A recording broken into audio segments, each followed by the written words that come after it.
Oh, it's a missed opportunity. I guess I should have had that Grand Theft Auto Thug Life music playing in the Mm. background to introduce two of my favorite survivors of January 6th. We've got William Pope and George Tanios. Guys, welcome back to the show. How are you fellas doing today? Okay, pleasure to be with you, Jason. We made it through the thug life. Here we are. George, you I holding can't. up? Yeah, I'm holding. I'm looking at his glasses here. I can't tell if that if those are real or if that's. Is it real Oh, or is it oh, AI? I need a pair of those now, Will. That's I the need a pair number of one those. question of 2026. Is it real or is it AI? So I think today is a very important day to have you guys on because a lot of people have been hearing the news that there was this big FBI raid over there in Fulton County. I think a lot of people have lost sight, Will, of the fact that January 6th was all about the election. It's become about what the lunatics in the media want people to remember as an insurrection. But I think a lot of people probably don't even remember what the basis of it was. What do you think this thing in Fulton County is going to do? Will you guys be vindicated? Until we get the information, I don't know what we're going to end up finding out there. Yeah, obviously the context of January 6th was a disputed election, but everybody had a different reason for being there. And my position was, it'd be good for the country to do a recount just so the people would be confident in the results of the election. As a PhD student, like I like to see the data. I haven't seen the data even now, so I can't go one way or the other. But I do know people have a motive to cheat. There may have been an opportunity to cheat, and just for the good of the country, the good of confidence in our public institutions, I think it would be good to, uh, you know, just have a recount, and that way people could be confident in it. But I was there in Washington hoping to cover the events of the day from a Kansas perspective on my news website, and it unfolded in a way that none of us ever expected, and pulled George and I into that. That's for sure. Now, the thing is, I agree with what you're saying that it would be interesting to see the data, but even just today, we've already been seeing officials in Georgia, or one of the senators from Georgia came out and he said, oh, now they're going to, the FBI and Donald Trump are going to alter the results somehow. I don't know. Did you get a chance to hear that, George? That seemed like a They're, crazy thing to say, didn't they it? are in full panic mode, and it is a beautiful sight to see. I feel like it's been a long time waiting, and that's kind of where me and Will are. Is where has the administration been the past year? And here they are. They're raiding them now, and they are in full panic mode. Now they're claiming the FBI won't, lose track of the boxes somehow. But if they're keeping inventory of it all, they have nothing to hide. So they have nothing to lose too if they're correct with a recount. Um, I think J6ers are happy that it's finally happening. We're seeing something because that was a huge contention point. Those 11,000 some odd votes, and I think we all thought the election was stolen, and we went there on J6 thinking that Mike Pence would potentially stop the election, stop the certification or at least question it. And that's when, all these suspicious characters and people stormed the Capitol, turns it into this insurrection. So this is a nice little chip off the block to help us kind of get to where we think we could be as far as the truth coming out. Um, but what has taken so long? That's been everybody's question. And Yeah. Will's frustration is there as well. What's taken so long? We're 5 years in here. Well, and you guys have been really, I think, great spokespeople, very vocal about some of the ongoing harm, right? I mean, George, you used to have a successful sandwich restaurant. What's been happening with you since January 6th? Has your situation improved since the last time you and I spoke? Well, yeah, I've been self-employed. It's been pretty good, but there's a lot of road hurdles. Like right now, I'm looking at a few different locations here in town to reopen my business. I would say the landlords don't want to rent to me because of Wow. my political views, or Wow. there's been hurdles with banking. There's been hurdles with, getting into social circles here in town due to, our support for Trump. There was some frustration on my part the past 2 days now that everyone's sticking up for this guy, Alex, that got killed in the streets of Minnesota. And they're saying, oh, well, he just had a gun and this and that. But, many of us and our peers and family asked, what were we doing there that day on January 6th? What were they doing? What did you do there that day? Why did you go? And 9 out of 10 of us, 99% went to make our voices heard peacefully and patriotically without our weapons. But that didn't stop the government from calling us terrorists and throwing us in jail and sitting in jail for 6 months and years in lawfare. So there is, it's been pretty crazy, but, it's in God's hands, and we'll keep moving. Yeah. I mean, that's amazing that you guys are essentially still living as second-class citizens here in our own country. Will, you've had some problems with employment, right? You were a PhD, or you were trying to tell us what was going on with Kansas University, or something happened, right? Yeah, I'm in a PhD program at Kansas State University. I'm still in that program, and hopefully I'll finish here in the coming year. But at the time of January 6th, I was teaching at Kansas State University, and it, after the arrest, and actually I think before the charging documents came out, my school was able to get a copy of that, I believe, from the FBI. Wow. Yeah. Before it got unsealed, and they terminated my employment. Right. And so, I'm not the only one who can say they lost a job or, whatever. But yeah, there was a great weaponization of government and society as a whole against January 6th defendants. And I'm still banned from Facebook and Instagram. I'm still banned from PayPal. And, there is still kind of a social stigma, which makes it difficult to get a job. Even if a person might want to hire you, maybe they don't want to deal with the overwhelming stigma that other people have about J6ers. So, yeah, we're dealing with that now.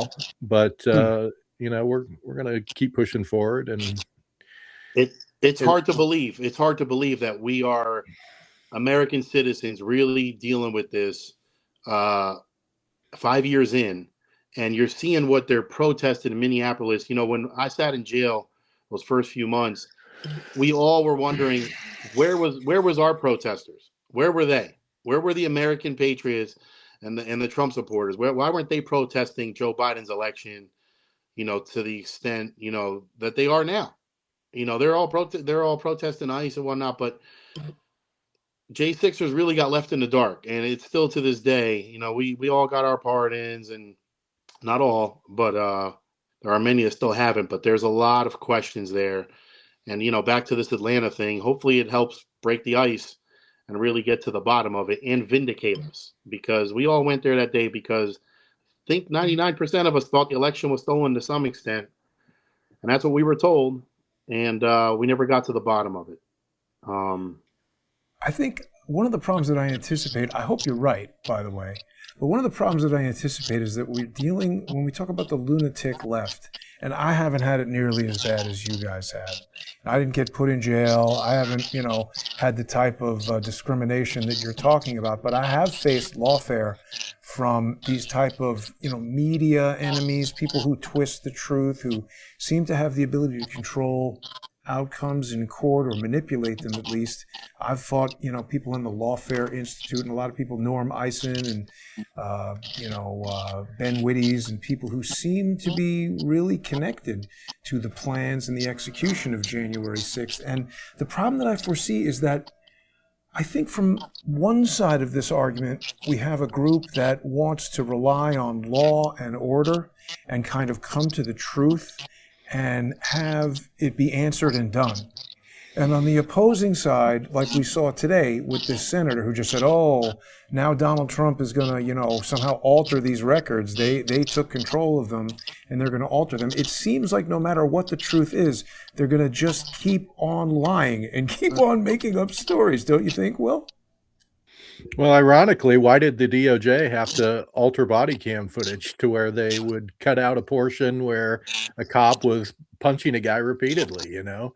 Like, I went into detail on that in one of my motions, but I noticed on that article you brought up a minute ago about Alex Preddy, and I do think the shooting was probably not a good shooting, but there in the heat of the moment, it's very difficult to make out what is going on, and I think that the officer will probably be, exonerated. But look at the headline there, Right. Jason.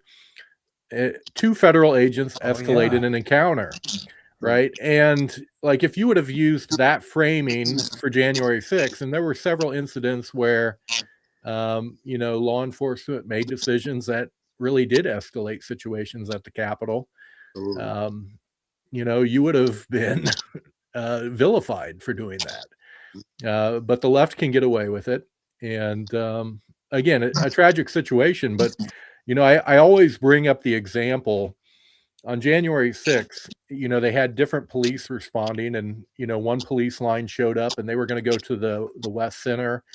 But the crowd of people was so thick, they didn't want to push right through the crowd. And so they decided to walk all the way around the Capitol to get to where they were going. And then you had another line that did the same thing, and they had no issue getting there at all. But you had a third line that they made the decision to push right through the crowd, and they were forcefully pushing people out of the way, clearly upsetting people, initiating contact, and a lot of people ended up getting assault charges just because they were setting that off. So there is truth to like law enforcement needs to make sure they're not being too aggressive, and sometimes you can avoid a confrontation just by um, you know going around or making a different decision or not pushing as hard. So and that can go for the right or the left. But whenever you go to a protest like that, as J6ers have learned, like your life can be changed in an instant because Yeah. chaotic events unfold around you, and you have like a split second to try to understand what's going on and make a decision. And there are a lot of people who got caught with an assault charge due to incidental contact or whatever. And this Didn't you and Alex your Preddy guy, brother get kind of pushed into the building? yeah, I put a video out on that not too long ago. Yeah, there was a guy who had a federal security clearance who repeatedly pushed me into the building. But yeah, I mean, it just the scene became chaotic very quickly, and I was trying to get back out, and it didn't work out that way. And so, and that was probably the situation the government tried to use against me the most, even though like I didn't jam my flag into the door like they claimed. Like the video clearly shows, I couldn't even see the police bumping the flag into the door. Jason, I got 3 assault charges because someone else sprayed the police with the pepper spray that I didn't give. Right, So, the bear spray, right? I remember the that. bear spray was never used. I actually took it away, and the FBI was able to chop the video and use my words against me. Hold on, not yet. It's still early. And that was grounds for a conspiracy, which led to a 12-count felony, 3 assault charges. But here you're watching these guys in Minneapolis all geared up, fighting with the cops. The guy's got a gun on his side. He's kicking out the cop car. She's nearly running over the police, and and everybody's up in arms over it. But J6ers have been treated like trash for years now. And what the government and the DC judges and jury pool, like if you saw the protest yesterday in DC on how they were screaming this guy's name and you're blaming everybody everybody on the Trump administration for killing this guy. It's just so bizarre seeing it all play out 5 years later, and it's nuts. They haven't treated us fairly at all. It's almost amazing to think about how that could possibly happen, that disparity that you're describing, George. I think maybe if you can turn the volume down, George, on your computer, that might help that buzzing a little bit. But the disparity, it's so strange to even think how they could possibly make that happen because, you're right to point it out, George, that, you guys have been treated like criminals. And then in Minnesota, you've got the governor telling people to go fight with the cops. It's crazy. Nuts.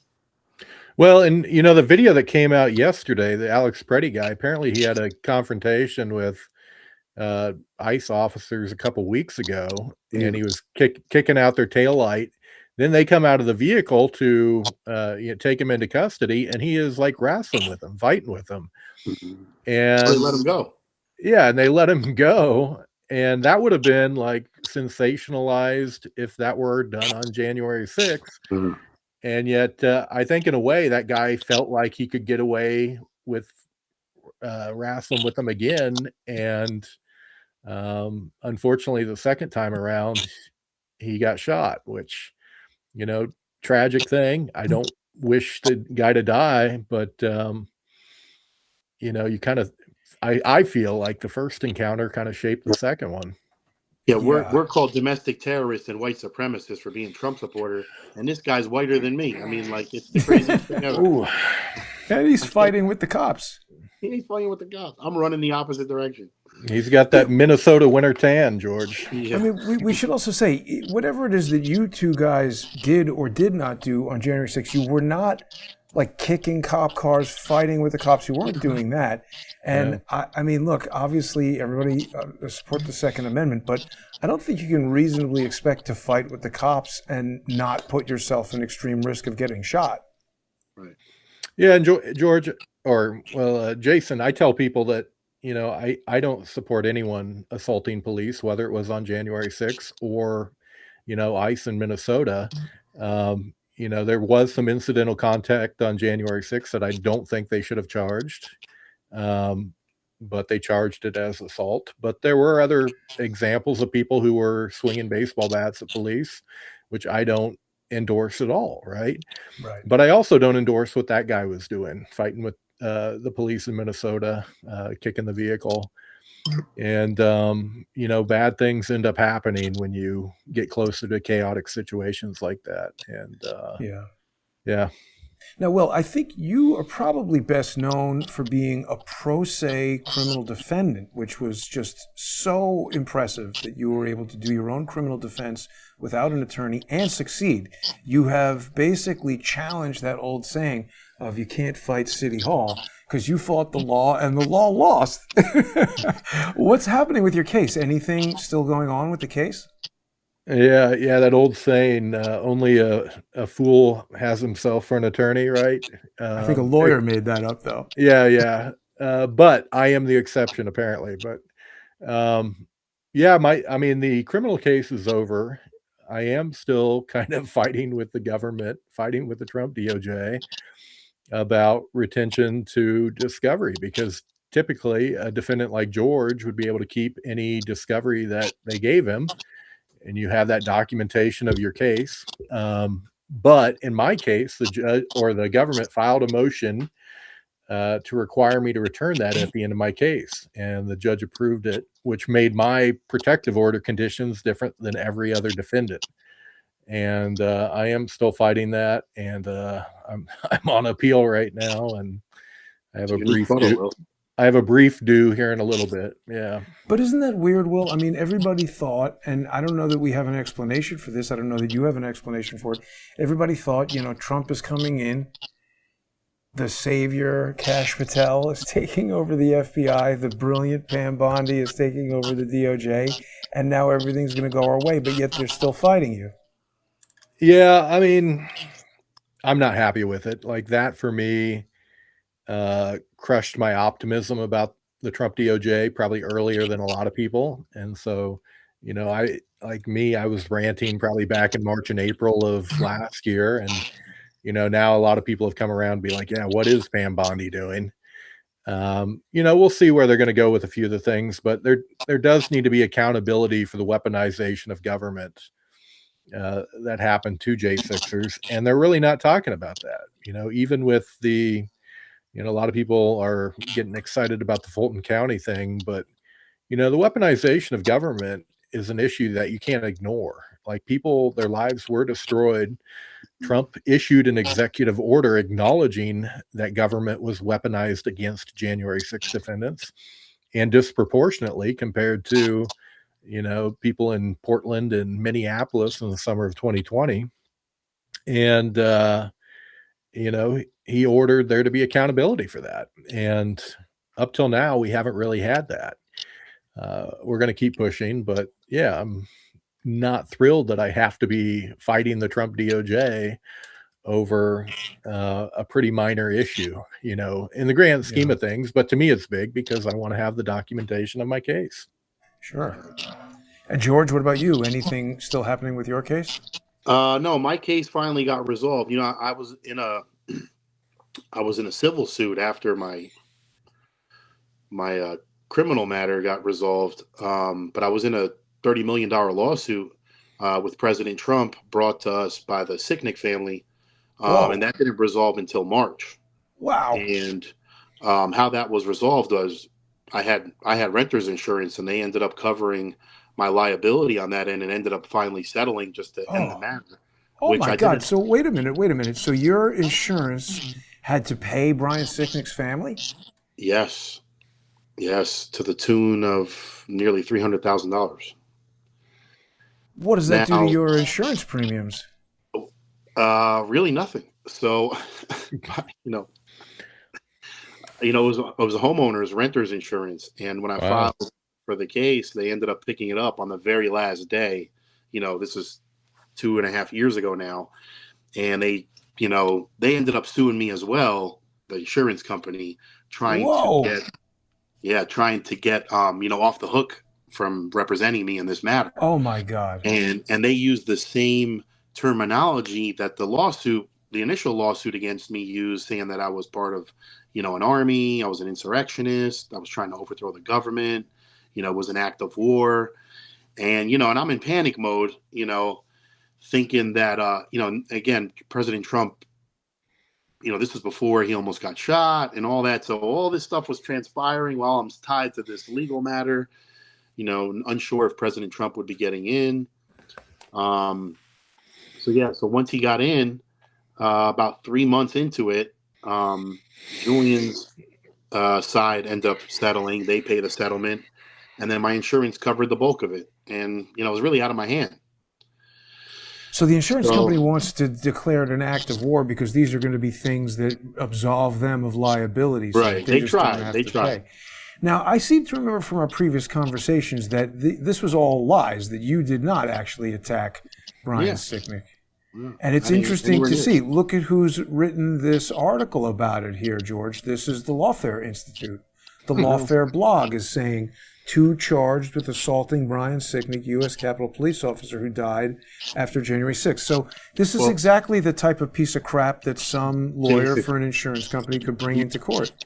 Yeah, the reason why I started following you about 2 years ago was some of the same attorneys that I was dealing with whereas the ones that you were dealing with. And I'm like, oh, these assholes, exactly. From DC, they're, it's the same circle, and they get to sue the president and all these people and tie us up in court, and you can't really say anything. So, at least in my part. So, but by the grace of God, I didn't have to put any money out of pocket for really any of my legal this whole time. My state prosecutors covered me. The head lead here, in, for my criminal matter, being charged with almost murder, they helped me out immensely. But Will was able to defend himself, but he wasn't dealing with the same charges I was. So I was terrified of what could potentially happen to me. So between the criminal matter, I didn't put any money out of pocket, and the civil matter, I didn't put any money out of pocket either. But but somebody who didn't have the insurance that you had would have really been kind of up a tree and might have had to make some kind of deal. If my memory serves correctly, you've also got a wife and a kid, right? 4 children now. Yeah. 4 children. And everybody's doing all right? Yeah, thank God. Everybody's great. See, and that's the interesting thing, right? Because, like, on one hand, it's terrible that you've lost your business and had all these legal problems and everything, but it's just so amazing that you've been able to keep your family together. There's other people who have lost their wives, lost contact with their kids.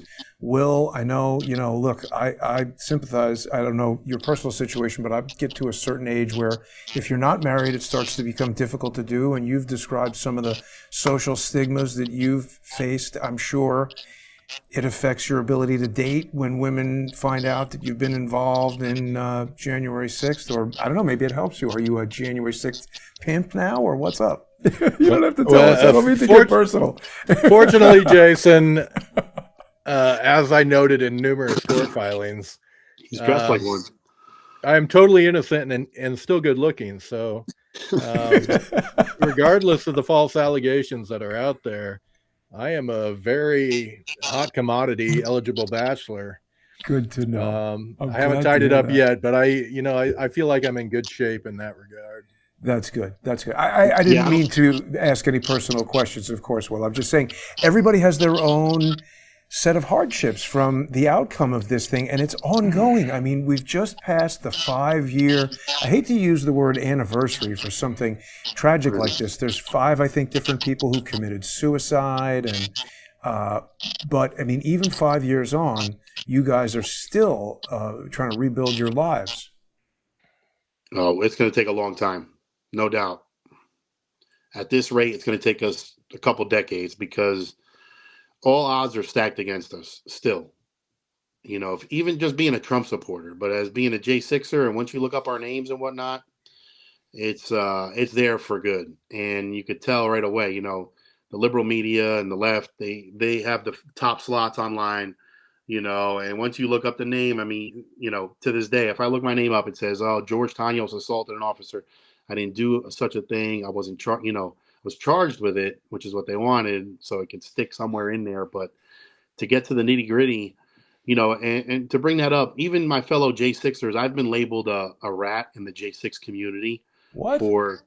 Yes. The J6 community has labeled me a rat with no facts or claims to the matter, just their words and hearsay. But because they can't do the research themselves, they can't look it up, and they can't believe that the government would charge me with 12 felonies to drop them all and give me 2 misdemeanors. Right?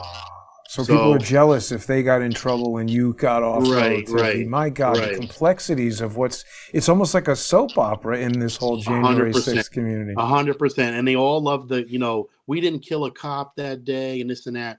Yes, you are correct, but only 2 people were charged with that. So the J6 grifting community has used the we didn't kill a cop that day to help grift to their funds and their sympathy on the American people. But only 2 people were charged, and one of us was completely innocent. That was Julian Cater and George Tanios. And George Tanios was running in the opposite direction. I didn't go in the building. So I'm a J6er by default, by somebody else's actions. But I'm okay with that. But I also get a lot of shit from the J6 community for even mentioning that. They said I should take it with the grain, should take it with pride. But, they don't understand when you work 20 years in a business, blood, sweat, and tears. Yeah. 4 children, beautiful wife at home, and the shit that I lost, Right. I'm not bitter about it, but it's frustrating because you got a guy like Michael Fanone, okay, and this is when we started talking last week. They instantly want to go set up, gifts and goes and raise money and tour the country and all this and all that. And it's a little frustrating, but I'm happier at home with my family and kids. That is good. But let's pivot to that for a second, because I think that is what prompted me to contact you guys. Everybody knows how much I love Ivan Raiklen, who I tried to hire to be my attorney and tried to get me thrown in jail, which makes me sort of very suspicious of anything and everything that he does. But he was getting into a little bit of a shouting match with Officer Fanone there. What do we know about this, Will?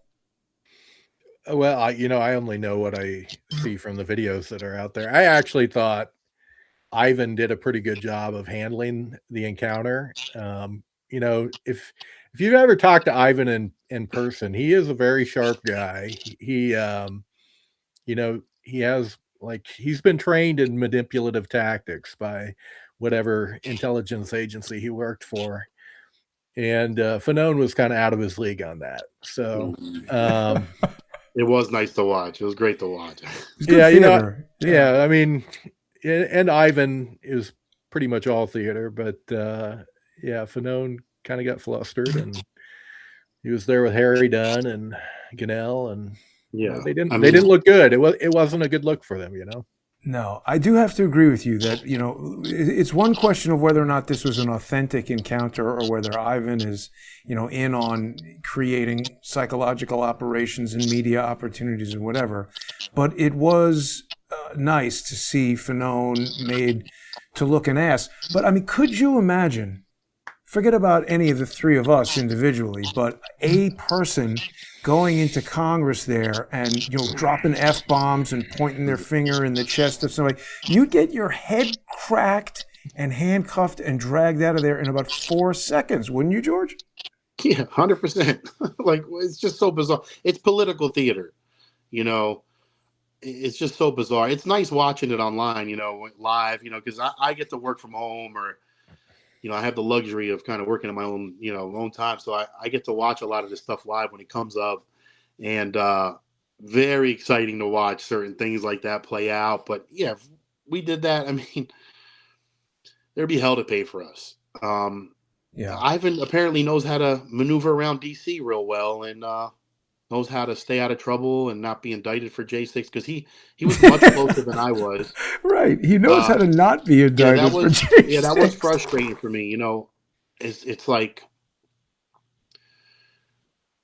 there's several people that weren't indicted, and my ass got thrown in jail and lost it all, and I was hundreds of yards away. But it's interesting to see what's happening and how it's playing out. I just try to warn some J6ers to be careful who they follow and, who they put their faith in, because a lot of this shit's all talk. We're going on 5 years. He's the deep state marauder, but I never seen him catch anybody. He went and interviewed with Jake Lang 2 months ago, and Jake Lang did some shitty podcast saying, I'm going to go on a rant here for a second. Calling Ivan Ranklin life after pardon. And Ivan's like, but I'm not a J6er. I wasn't pardoned. He said, well, you're on our team, this and that. It's like, what a fucking clown show. You know what I mean? And they've become the face of J6. Now, Will's pretty prominent. Everybody knows who Will is, and he put up a big fight, and everybody knows. I keep a low profile, Yeah, I mean, but some of these guys, some of these other J6ers and people in the community have tried to be the face of J6. And it's a fucking complete joke. The fucking J6 choir, they're over there fucking singing at the the J6ers will know when they hear this, but I didn't go to J6 to become part of a choir and be a fucking hero. And now these guys out here that went to J6 with weapons, fellow J6ers, if we can call them that, are grifting pieces of shit. And they're in there singing Kumbaya, and they're doing a billboard, and they're wearing tight jeans, and they're going here, and they're posting videos from the beach and saying how, they're helping everyone out. It's all bullshit. So, on the one hand, none of us wanted to go through what we went through, but we did. And going through that fire kind of forged us into, who we've become now, right? And I think there were a lot of dynamic people who were there at the Capitol on January 6th, and we've become more dynamic because of what we've gone through. But we also have to, not let J6 be all that we're about for the end of time. Yeah. And even I still post about it a lot, but I still know that we need accountability for things that happened. So I would like to move on fully, but we do need accountability, but we also need to have the mindset that we need to build going forward, right? J6 can't be the final chapter in your book. Write a new chapter, write a new book in your life, and do new great things, right? Will, do some things. Will, yeah. Not to cut you off. I'm okay with people claiming J6 all the way, but don't go out there into the public and call yourself a hero when you went there with 2 tomahawks, guns on the side, thousands of posts, talking about how you want to do this, because all that stuff played into the insurrection narrative. Okay. No, I But agree. this is where the other J6ers get mad at me, because I was pinned at the top. They wanted to hang me all the way up there and everyone else, and I didn't do shit.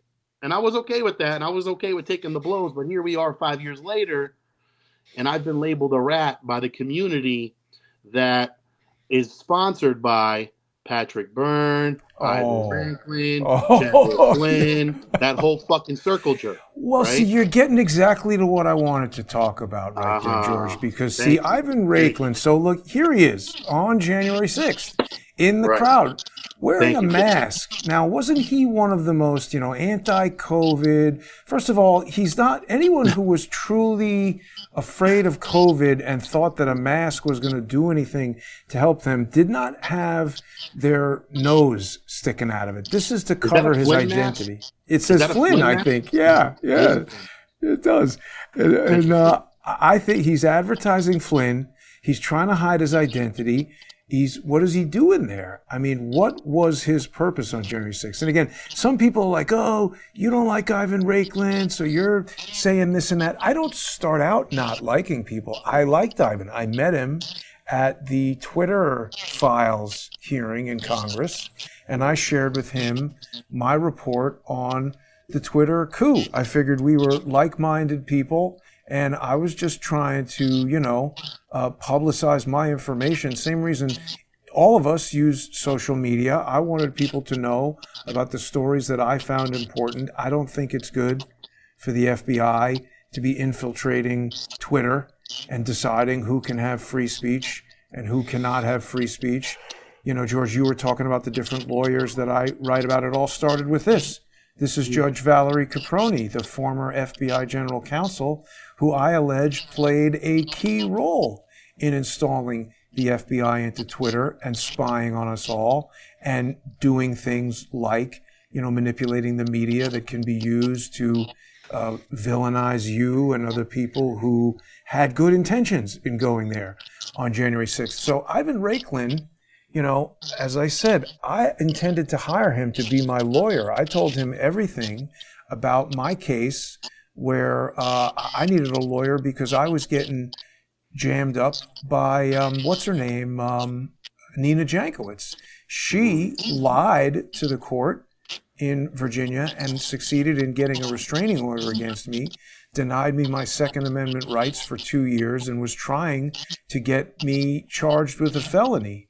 They did a lot of things that I was luckily able to counteract with my counter lawfare skills, but Ivan tried to violate the restraining order that could have put me in jail. So he seems, in my opinion, to be part of an effort to jam people up and get them put in jail. Like I said, the stakes weren't as high, and I haven't had the kind of turmoil that you guys have had, but they're going for essentially the same thing. It's like a formula that they've got that they're trying to do to everybody. And so when I see Ivan fighting in Congress with Fanone, I just wonder if he's completely on the up and up or if he's not still playing a role. Because Fanone, I think we would agree, he was in on the sham that is January 6th, the setup that got you guys jammed up with years of court battles and years of trouble. I don't know if Ivan is not still part of that. He made money off of it, no doubt. I sure as hell didn't.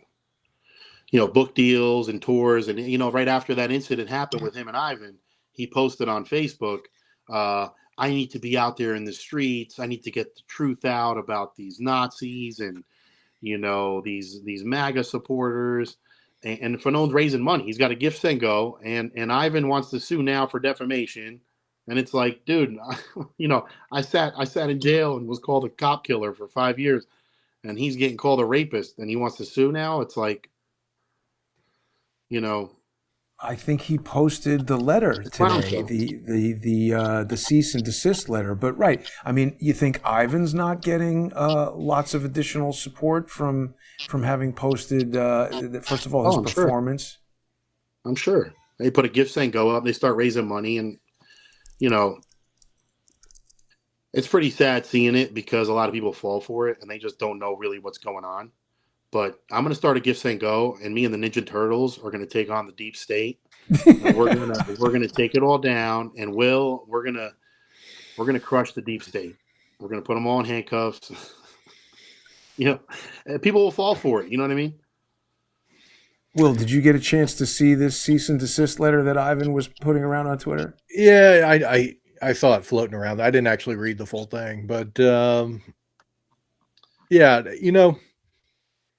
I think January 6th defendants, for one, should not let other people speak for J6ers, right? Mm-hmm. There are a lot of, there are a lot of people who have helped the January 6th community, but there are also a lot of people who have tried to manipulate the community a little bit and who are not defendants and try to, A lot, Will. A lot. yeah, quite a few. There are quite a few people out there like that. And, I have no problem with a former January 6th defendant who is out there trying to do a good job and represent J6ers well. I don't have any problem with them getting attention for that. But I do have a problem with a few of these people who, they've tried to manipulate the community for years and been bad actors. Now Ivan is kind of his own special thing. And I don't, he did call himself like the number one. He was like the most responsible for January 6th or whatever, which is a bunch of baloney. But, Ivan, again, Ivan worked in an intelligence agency. Those serious statements. Yeah, Those are serious statements. Yeah, but I mean, he's been trained to manipulate people, and not everybody is quite as good at picking it up as, maybe we are. But, I do think overall Ivan's kind of a jovial guy. But, you got to realize he's always on a mission. And when he's saying outlandish things like that, he's trying to shape the narrative in one way or another. Definitely. Now, Will, you were recently back in D.C., almost like there is among the January 6th survivors, defendants, whatever we want to call you guys, the J6ers, you guys have formed a kind of important camaraderie among some of you. You had this trip, I mean, it was almost like a high school reunion, right? Yeah, well, we tried to, I think I started trying to promote it a few months ago, and there are other people promoting it as well. But to me, I wanted to go back and make sure people remember about what happened to J6ers, because the Trump administration seems to not want to talk about it. And, we were able to get a few of those issues front and center. They put the Trump website up that day, which I think was a win. A few of us took a tour of the Capitol. There were other people doing other things in Washington. I'm not going to sugarcoat it. We do have a couple bad apples who are former J6ers, and, wherever they go, they try to get into a clash or contention. And, I avoided that. I just wanted it to be a positive day. And, 5 years to the minute from when I was in the Capitol in 2021, I was back in the Capitol and enjoying my Capitol tour. So I had a good time, and, glad I could do it with a few other January 6th defendants. Yeah, I didn't go because I probably would have punched somebody in the face. But they know. When I was in jail with the original C2B guys, I was the friendly, lovable guy. The little fat ass running around. I was in a good mood because I knew I was innocent. Everybody else was in a bad mood, and I tried to lighten up everybody's spirits and be positive. And after I left, apparently that all changed in there. But unbeknownst to me, my fellow J6ers began a rumor calling me a rat, and I've defended myself and proved everyone wrong multiple times by certain characters that are elevated or have gotten a platform by other people or other groups, which is fine with me because I really didn't ask to be a J6er. I was kind of brought into this life. But yeah, I did decided not to go on this last J6 simply because of that. When guys are out there in the media crying that J6ers lost their families and their children and this and that, and they don't have any children or had any business or had a fucking pot to piss in before J6, and they're crying to the media, saying all this shit and how much J6ers lost, and they're basically listing all my categories down the list. It's a little frustrating, but it's also one of those things that you can't be silent about. I've voiced my opinion to the people that matter, and they can grift all they want, but to come face to face and be honky dory and shit, it's not going to fly like that. What is C2B? You said you were in there with the C2B. That's the jail, the pod we were in DC, the original. The gulag. Yeah, the original. What's happened with that jail? Wasn't Marjorie Taylor Greene and somebody else were visiting there a lot and going to try to shut it down? They went there twice. It was all political theater as well. And I told people that, and they all wanted to, kiss Marjorie Taylor's ass, but it all came out that she's a grifter too. She chased Trump around to raise money, keep her seat, retire, quit. It's all performative. And that was the frustration, I think, with all of us initially when we all got arrested and we're all sitting in jail and we're like, wait a minute, where's the other Trumpers? Where are the Trump supporters out protesting for us like they did for BLM or for this, the stuff for the Mexicans or for the illegals right now? Like, where were they for 6 months when we were all sitting in jail? And they were nowhere to be found simply because they knew better. They knew he couldn't do anything against the Biden DOJ. And here now you get a protest every weekend. No kings, no this. They're carrying guns. But George, isn't all that stuff coordinated by the same people who are trying to jam you guys up? It's Norm Eisen. It's all the lawfare people. It's the same people, really, isn't it? There you go. They're social engineering people for something much larger than what we can perceive, really. And so, what do you think is next, George? Is this stuff? Do you have a positive outlook, or what do you think is going to happen? Absolutely. We are definitely going to be vindicated. I believe we are going to have our golden moment. Even though everybody's got out and got their pardons and Trump got in, we're still looking for that really golden hoorah. And I know Will feels that too. But I think this little thing in Atlanta will help. Maybe he'll buy us 2 more weeks, some hopium. That's what me and Will are smoking in your post. We don't smoke weed. We smoke opium. And, that's all I can count on, man. Hopefully, it's in God's hands. There it is right there. I love that. It's the thug life, man. And Will, what about you? What do you think, Will? Yeah, to me, probably the top thing that we could get would be the truth of what happened that day, of government involvement, and then accountability for the weaponization of government. And you got to realize, like, I'm against government weaponization if it's directed at the left or the right? Like, having government force used against the people in that way is not a good thing for America.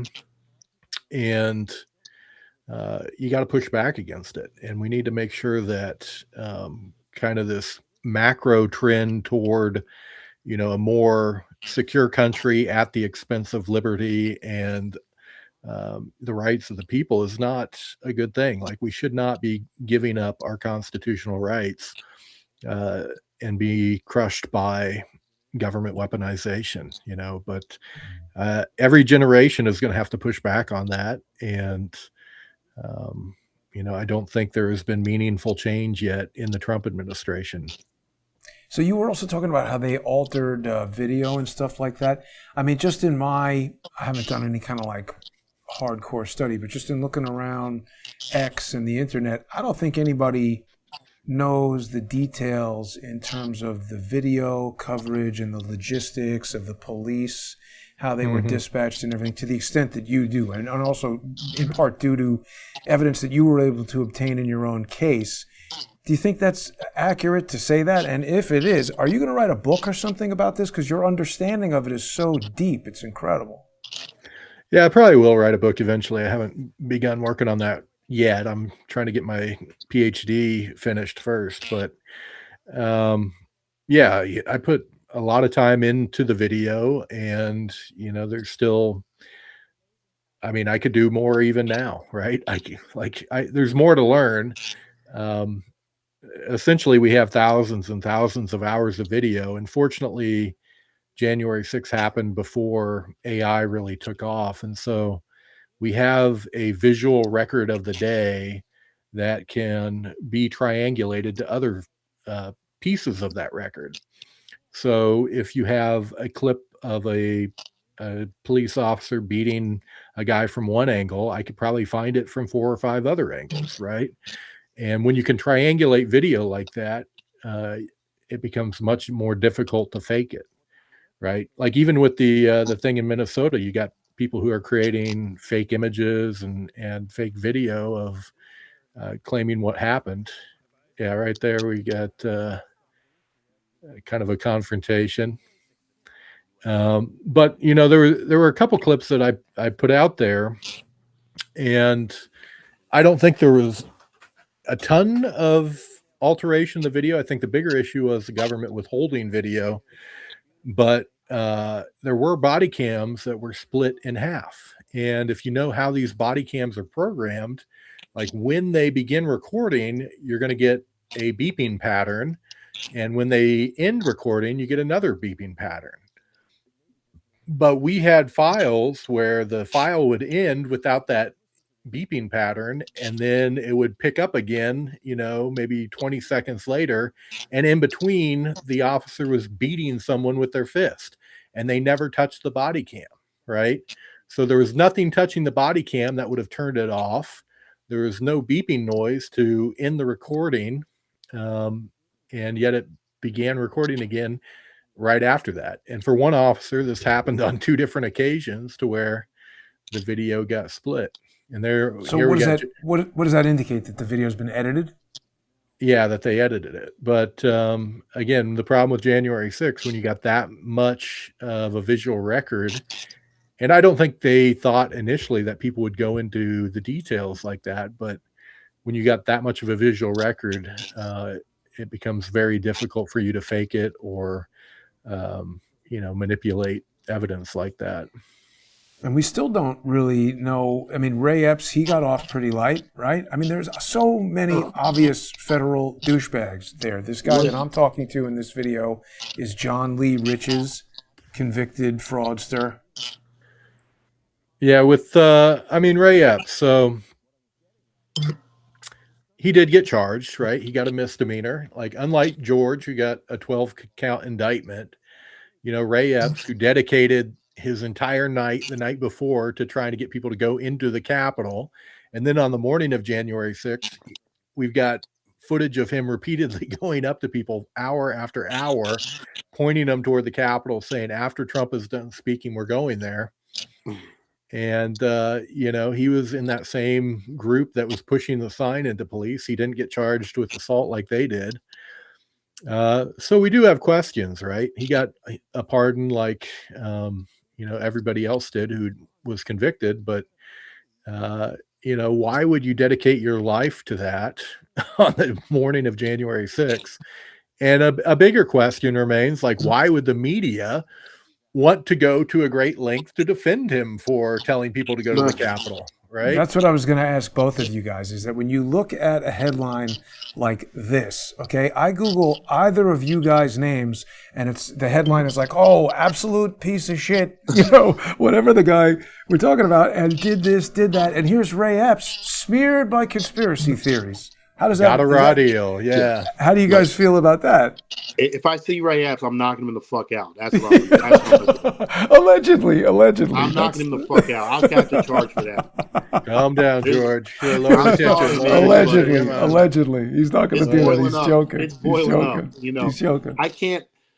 Revolver News did an article about that too. He said, "Oh, Ray Epps did all this, but George Tanios said, hold on, not yet. And it's 12 count conspiracy." You know, so like, you know, it's not gonna. I've been in the bar business and had a lot of people, and sometimes you have to lay down, you know, the law, and it's like, it wasn't me, it was the hand of God, you know. So if the hand of God's gonna come down on him, you know, it's frustrating. Allegedly, that he can get away with all this, and the media could spin it. You know, it's the same thing with these Minneapolis people. They're all heroes and fighting for their cause, but we're all terrorists. You know, bigger than 9/11 and Pearl Harbor. It's just so bizarre.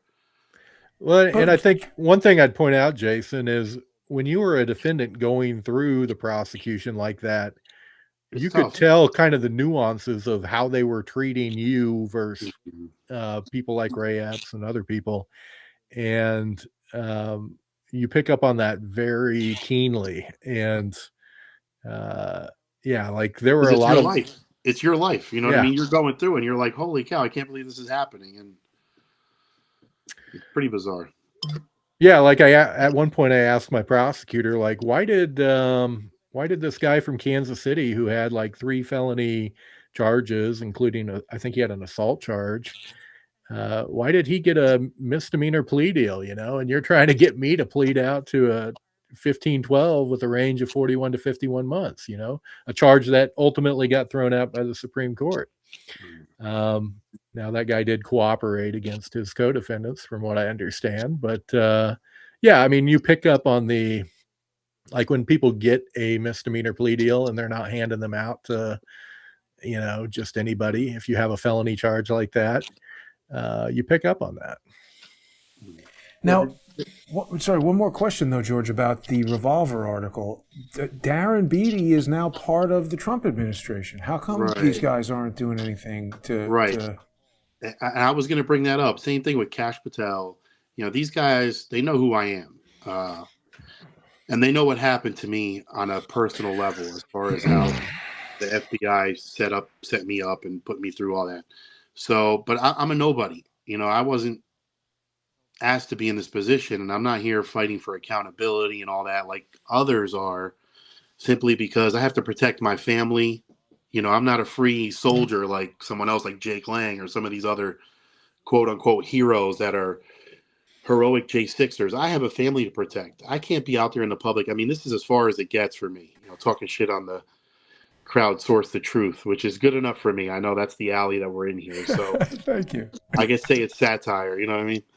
And I don't want any fights with the previous DOJ and the administration. I don't want any issues with this administration. You know, whatever happens, happens. My faith is in God's hands.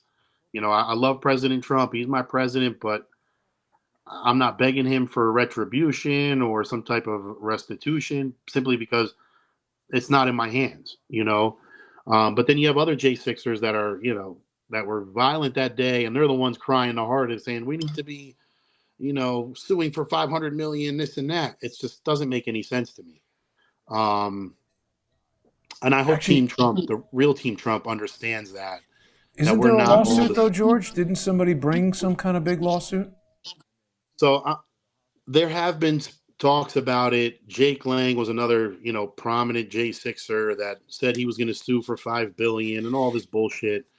But a large majority of us have signed on with Mark McCusker, the gentleman from the Black Lives Matter protest in Louisiana, the one with the gun. But Get your facts right, George. St. Louis, McCloskey. St. Louis, McCloskey. Sorry, I'm terrible. English was my second language. And I haven't even signed up. I know that. Come on, George. Okay, I'm sorry. Yeah. No, I'm kidding. So what is that? What is that It- McCloskey it- lawsuit? What is he doing there?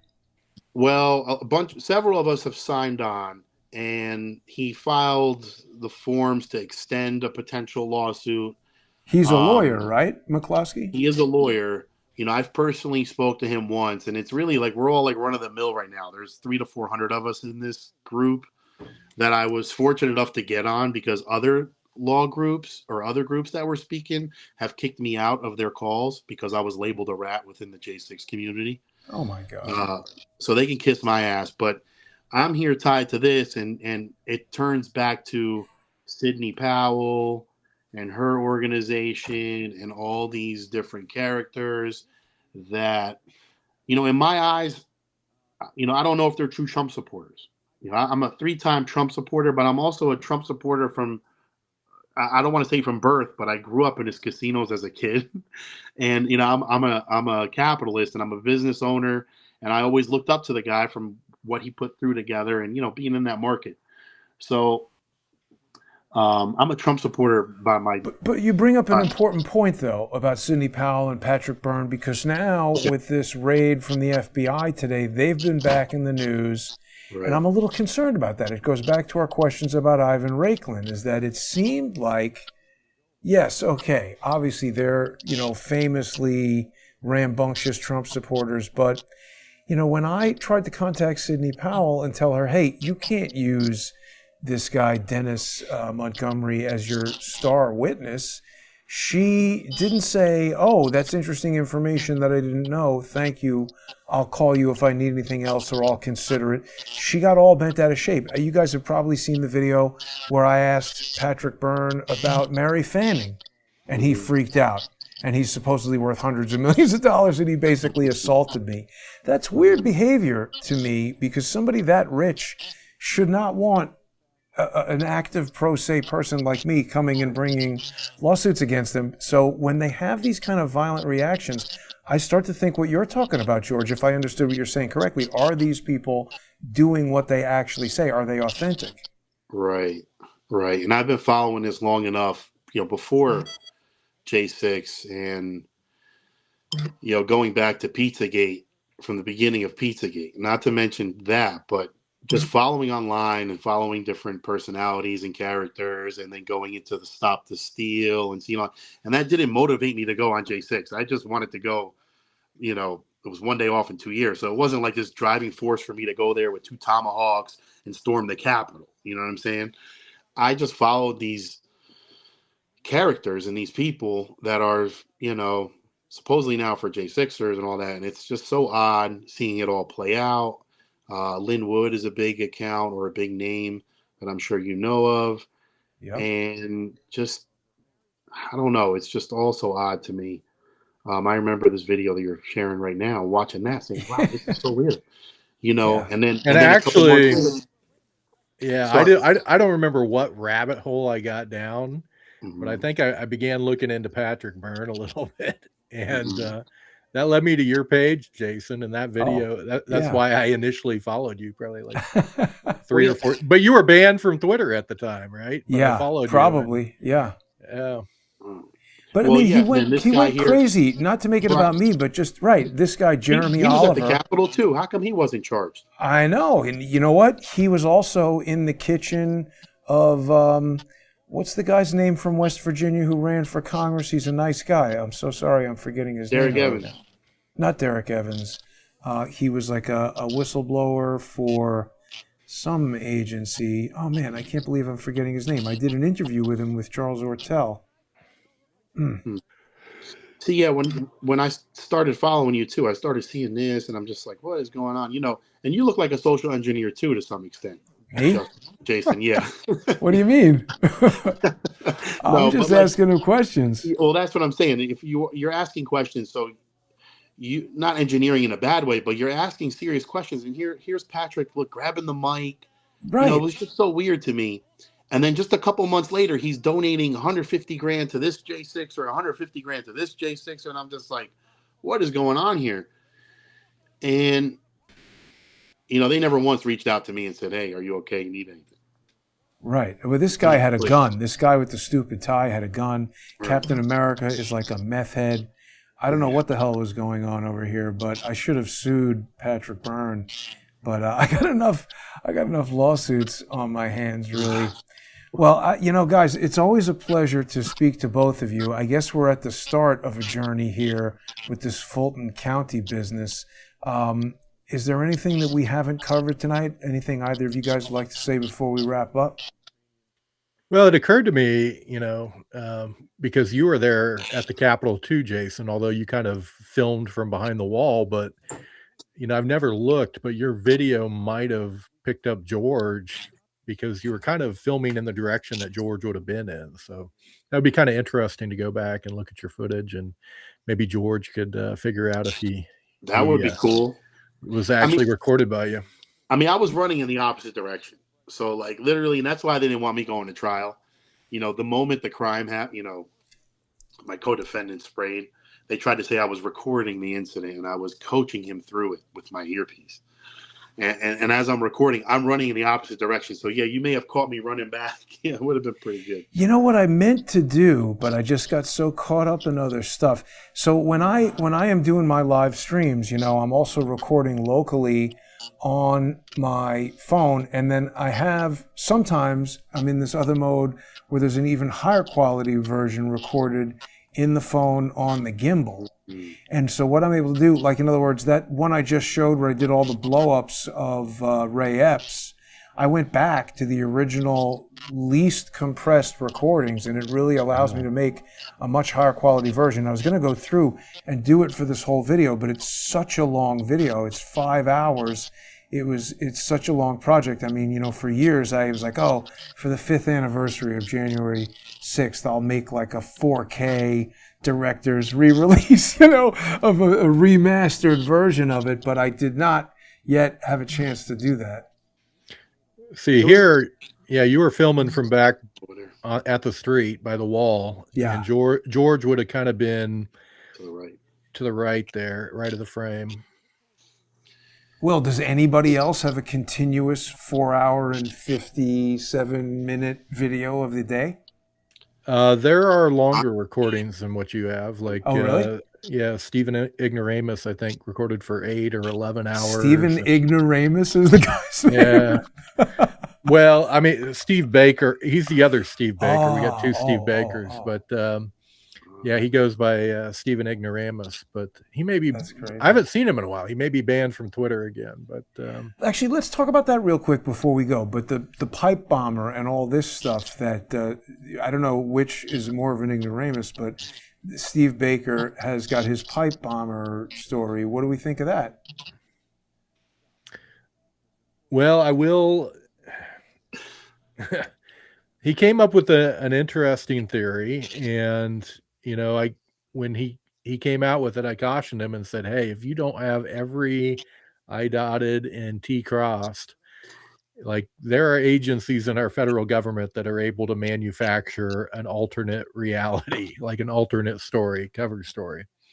So I'm kind of at the point where I'm not sure if the guy that they arrested is him or not. It could be, but and I know that Steve has a few things that he hasn't ever released before, but yeah, they do have that ability to kind of cover their tracks on things, and I've seen that in things that I've put out before. But whether or not they're doing that in this situation, I'm not sure, just because I'm not like directly researching it. Like the pipe bomber has always kind of been like not a big priority for me. I'm aware of like a lot of the details. I'm probably aware of more details than almost anyone, but there are a few people that really specialize in the pipe bomber. And, I never wanted to really devote my time to that because I had other interesting things that I wanted to track down. But it's such a vast event, isn't it, Will? I mean, like you just said, there are people who have specialties within the research of January 6th. There's nothing else really like it in history. I want to go on the record. I think Ivan is the pipe bomber. I will go on the record here now. Well, tell us why, though, because I know you're not joking when you say that. No, I'm definitely not joking. The gate, definitely the gate height. Yeah, it was. Yeah, well, but he did that gay video with him running with the bomb, and it definitely did. Him and what's her name? Vandersteel. Yeah, Ann Vandersteel, the #1 name in news. You see, and then he did a video saying, I know where to find the pipe bomber piece, and he went to the little Home Depot close by and found it. He knew how to put that bomb together. We know that. Like, well, I mean, it wasn't even a real bomb. It was a joke, but we're kidding though, but we like to troll Ivan with that one. No, I really think he's the pipe bomber. Well, that's George's opinion. He's allowed to have that opinion. No, I absolutely think he is. And I think that's pretty crazy as a conspiracy, and that he could get away with it. But, we don't know. You don't know for a fact. And you're not, I don't mean to speak for you, but to just say that. That's my educated guess. Your personal opinion based on public domain facts that you've seen. I've actually found evidence for Ivan being the pipe bomber too, because when I was in Washington in October 2024, Like somebody had sidewalk chalked on the sidewalk that Ivan is the pipe bomber. I don't know if that's And evidence, though. right outside the federal court. I mean, I think that's pretty convincing. And that was actually a couple days before I ran into you at Madison Square Garden, Jason. That was another great moment. You know, Yeah. if once you see it, you know, and I know it sounds crazy, but he was at a hearing once, and they said, well, maybe the pipe bomber's in this hearing, and he smirked. Oh, I remember that. You know? I remember that. And I was like, wow, that's kind of funny. And, you know, as a poker player, and not that I play poker a lot, but it's a tell, isn't it? And there's a even lot of making the tells. video with Ann Vandersteel is a tell. So that's what I mean. You're allowed to hold the opinion. He can't sue you for defamation for saying, no. based on his behavior, I think he's the pipe bomber. We haven't proven that, but I agree with you, George. I think that it's a strong possibility. He's definitely a very sketchy, weird guy.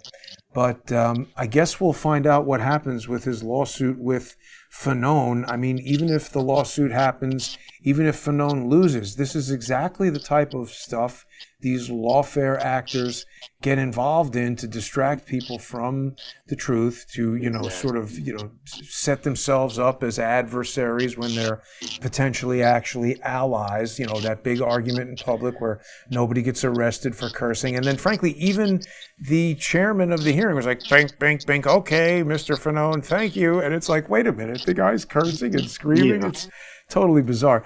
But guys, I want to thank the two of you for coming on the show, and I hope that things continue to go your way, and that your future is enriched in some bizarre way. Sometimes these things over time have a way of working out. If you write a book, Will, and it becomes great, and maybe George, somehow, you know, you've been drawn closer to your family or anything like that. I don't know, but I do appreciate you fellas. I'm glad to have you on. Something else you want to say, George?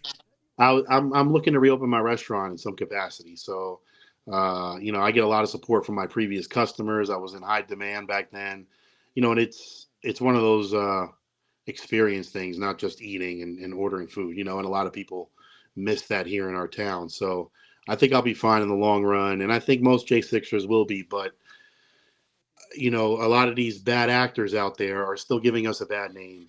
And until we get to the bottom of it, it's going to continue. And we have to learn how to weather the storm as it continues, you know? Yeah. Yeah. Well, we'll keep talking about it. Will, any final words before we go? Yeah, pleasure to join you, Jason, and George. Good to talk with you as always. Nice talking to you. Yeah, I think it'll be a bright future, and regardless of what other, you know, if you have a bad apple here or there that are, you know, they're going to do crazy things, but I think more and more people are seeing that every J6er is unique in their own way, and I think George is going to go on and have, you know, a great success rebuilding his business and having a restaurant, great food. And other people are going to do other great things. And a decade from now, I think most J6ers are going to be more known for the great things that they're doing in life than they are for January 6th. So, well said, Will. You've got God a willing. positive perspective and a great outlook. I want to thank both of you guys for joining me tonight. I want to remind everybody that they can sponsor Crowdsource the Truth by going to subscribestar.com or patreon.com/crowdsourcethetruth. or crowdsourcethetruth.substack.com. Don't forget to follow me on X at JG_CSTT. Thanks for watching, everybody.